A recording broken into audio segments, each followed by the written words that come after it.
Bienvenidos al podcast de USMLE Dreamers. Investigadores realizan un estudio prospectivo para evaluar la relación entre el consumo de alcohol y carcinoma transicional de vejiga.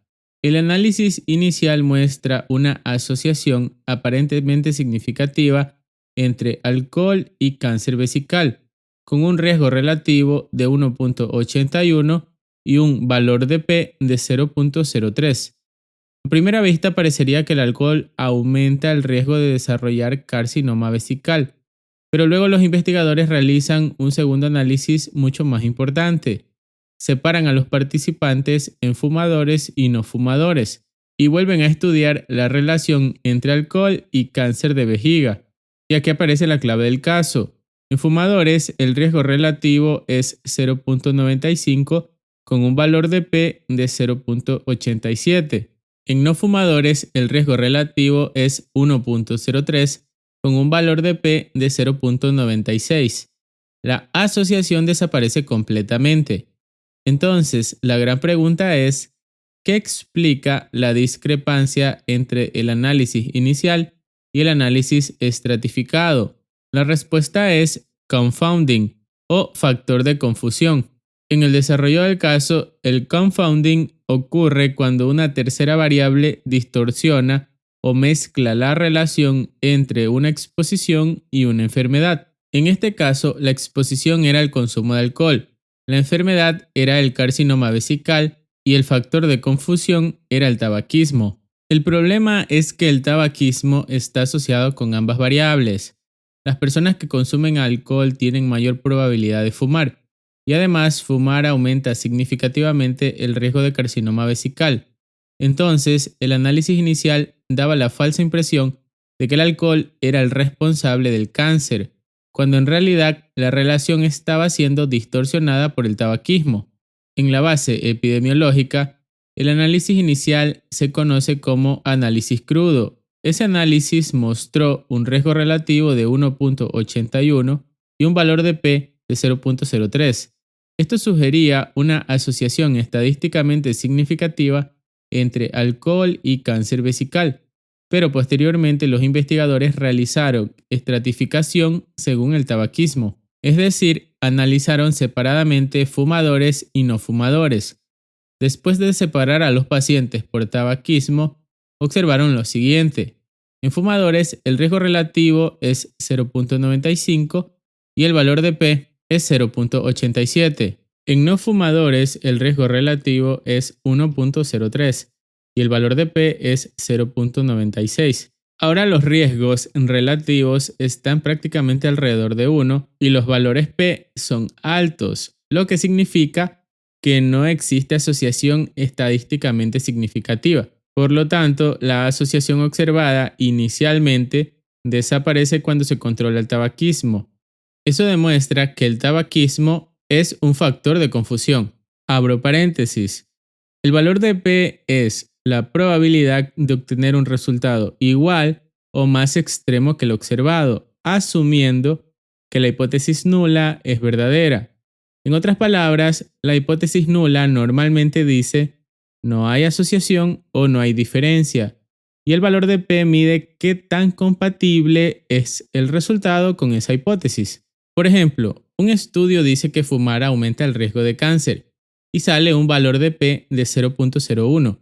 Eso significa que si realmente fumar no aumentara el riesgo, que es la hipótesis nula verdadera, habría un 1% de probabilidad de obtener resultados tan extremos como los observados solo por azar. El valor de P de 0.01 no significa que hay 1% de probabilidad de enfermedad. No significa que el paciente tiene 1% de cáncer y no significa que el 99% del estudio sea correcto.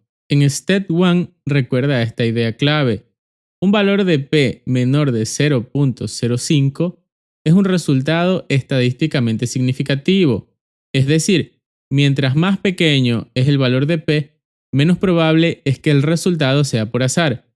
Un ejemplo es, un valor de P de 0.20. Esto significa que probablemente el hallazgo puede explicarse por azar, es decir, que las variables no tienen relación. y un valor de P de 0.001, significa que es muy poco probable que sea por azar.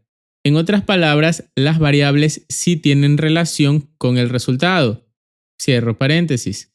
Ahora veremos un ejemplo clásico de Step 1. Un ejemplo clásico para entender confounding es la relación entre el tamaño del zapato e inteligencia en niños de escuela primaria. Si hacemos un análisis general, puede parecer que los niños con zapatos más grandes tienen mayor IQ, pero eso no significa que los zapatos grandes aumenten la inteligencia. La verdadera explicación es la edad. Los niños mayores tienen pies más grandes y mayor desarrollo cognitivo. La edad está asociada tanto con el tamaño del zapato como con el IQ. Cuando los niños se separan por grupos de edad, la asociación desaparece. Eso es exactamente lo que ocurrió en este caso con el tabaquismo. En la interpretación clínica y pronóstico, este tema aparece constantemente en preguntas de epidemiología y bioestadística del Step 1. La pista clásica de confounding es: existe una asociación significativa en el análisis global, pero la asociación desaparece después de estratificar. Si el resultado desaparece tras controlar otra variable, debes pensar inmediatamente en variable confusora. En cambio, si la asociación persiste pero cambia de intensidad entre grupos, eso sugiere modificación de efecto. En los puntos clave, el confounding distorsiona la relación entre exposición y enfermedad. El factor de confusión está asociado tanto con la exposición como con la enfermedad. El análisis crudo puede mostrar asociaciones falsas. Si la asociación desaparece tras estratificar, probablemente existía confounding. El tabaquismo es uno de los factores de confusión clásicos en epidemiología. En las preguntas, ¿qué es el confounding? Una variable asociada tanto con la exposición como con la enfermedad, que distorsiona la relación entre ambas. ¿Cuál era la exposición en este estudio? El consumo de alcohol. ¿Cuál era la enfermedad estudiada? El carcinoma transicional de vejiga. ¿Qué ocurrió después de estratificar por tabaquismo? La asociación desapareció. Y recuerda, en Step 1, si una asociación significativa desaparece después de estratificar la población, piensa inmediatamente en confounding. El factor de confusión está asociado tanto con la exposición como con la enfermedad y genera una asociación falsa en el análisis inicial. El tabaquismo es uno de los ejemplos clásicos de factor de confusión, porque se relaciona con múltiples enfermedades y también con distintos hábitos o exposiciones.